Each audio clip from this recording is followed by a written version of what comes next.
चीन इस वक्त ताइवान के पास एक बहुत बड़ा युद्धाभ्यास करने जा रहा है। युद्धाभ्यास नहीं, लोग कह रहे हैं कि यह महायुद्धाभ्यास है, लेकिन यह भी कहा जा रहा है कि इस सब कुछ के पीछे जो है वो अमेरिका की उकसावे वाली नीति का ये परिणाम है कि चीन इतने बड़े पैमाने पर युद्धाभ्यास करने वाला है। जी हां, ताइवान के पास चीन ने अपने तमाम लड़ाकू विमान और जंगी जहाज के बेड़े इकट्ठा कर लिए हैं और वहां पर जो है वो युद्धाभ्यास करेगा। दरअसल कहा यह जा रहा है कि पिछले हफ्ते चीन का जो जंगी बेड़ा था, जहाज था, वो ताइवान के पास से गुजरा था और तब से जो चीन है वो इस बात को लेकर परेशान है कि आखिर अमेरिका का जंगी जहाज ताइवान के पास, चीन के पास क्या कर रहा है। अमेरिका ने चीन के बिल्कुल पास अपना जंगी जहाज भेज दिया था, जिससे चीन परेशान था और चीन ने कार्रवाई के तौर पर अमेरिका को धमकी भी दी थी। लेकिन अब इस धमकी को सीधे न देकर युद्धाभ्यास के जरिए चीन अमेरिका को संदेश देने जा रहा है। अमेरिकी नौसेना की 7वें बेड़े की आधिकारिक वेबसाइट ने एक बयान जारी कर बताया था कि आर्लेबर्ग क्लास गाइडेड मिसाइल विध्वंसक यूएसएस बैरी ताइवान की खाड़ी से होकर गुजरा है। आपको बता दें कि बाइडेन के सत्ता संभालने के बाद से यूएस बैरी ताइवान के पास पहली बार गश्त के लिए गया। यूएस बैरी पर 100 की संख्या में रिम 67 स्टैंडर्ड सैम टॉमहॉक मिसाइलें तैनात हैं। इसके अलावा रम 139 VL ASR ROC anti submarine missile और हार्पून मिसाइल भी लगी हुई है। यूएसएस बैरी तमाम तरह के उन आधुनिक और विध्वंसक हथियारों से लैस है जो चीन के लिए सिरदर्द हैं। लेकिन चीन अमेरिका की हर गतिविधि पे, चाहे वो ताइवान के पास हो रहा हो या फिर उसके अगल बगल के इलाकों में जहां भी अमेरिका हरकत कर रहा है, चीन उस पर नजर बनाए हुए है। और PLA ईस्टर्न थिएटर कमांडर के प्रवक्ता सीनियर कर्नल शी ने कहा है कि PLA ने ताइवान स्ट्रेट में अमेरिकी जहाज के पूरे रास्ते पर चलने, उसकी निगरानी के लिए सैनिकों को तैनात किया है। और साथ ही साथ PLA के कमांडर ने अमेरिका पर उकसावे का भी आरोप लगाया है। चीनी नौसेना के प्रवक्ता ने दावा किया है कि अमेरिका ताइवान स्ट्रेट की शांति और स्थिरता को कमजोर कर रहा है और इस क्षेत्र में जोखिम पैदा कर रहा है। इस युद्धाभ्यास के पीछे आखिर वजह क्या है, चीन ने यह भी साफ कर दिया है। चीन ने कहा है कि उसका जो मकसद है वो ये है कि वो एकीकृत संयुक्त युद्ध क्षमताओं में सुधार करना चाहता है। साथ ही साथ वो अपने सैनिकों का जो इंगेजमेंट है, हमेशा वो युद्ध के लिए तैयार रहें, वैसी स्थिति के लिए तैयार रहें, इसके लिए वो इतने बड़े स्तर पर इस बार युद्धाभ्यास करने वाला है।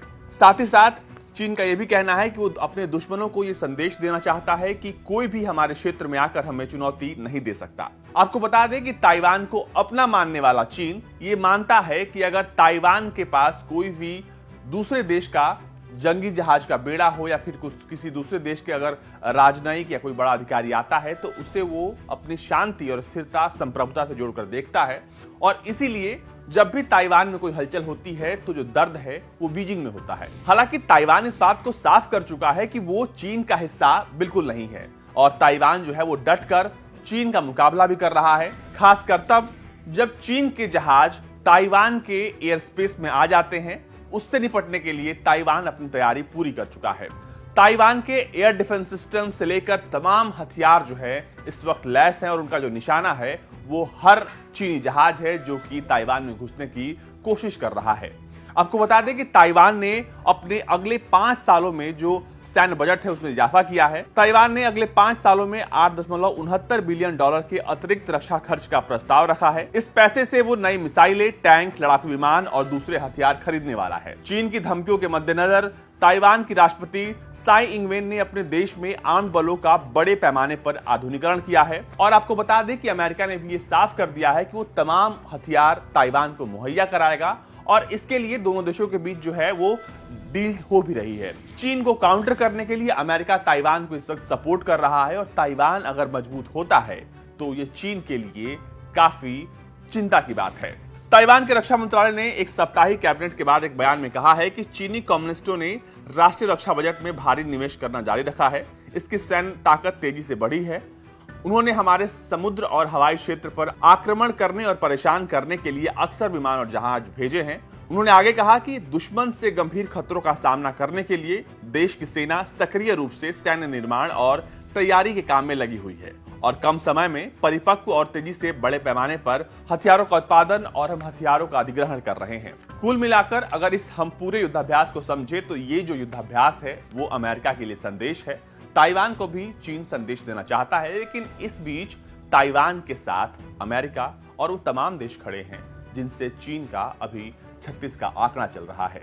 खासकर तब जब वो ताइवान पर यह कहकर दावा करता है कि ताइवान उसका हिस्सा है, लेकिन ताइवान में अपनी सरकार है और ताइवान जो है एक अलग देश है। लेकिन चीन इस बात को मानने से इनकार कर रहा है। अब युद्धाभ्यास कर लीजिए या फिर कुछ भी कर लीजिए, अब ताइवान जो है वो तो है। दुनिया के तमाम पैतरे अपनाकर भी चीन ताइवान को अपना नहीं बना सकता।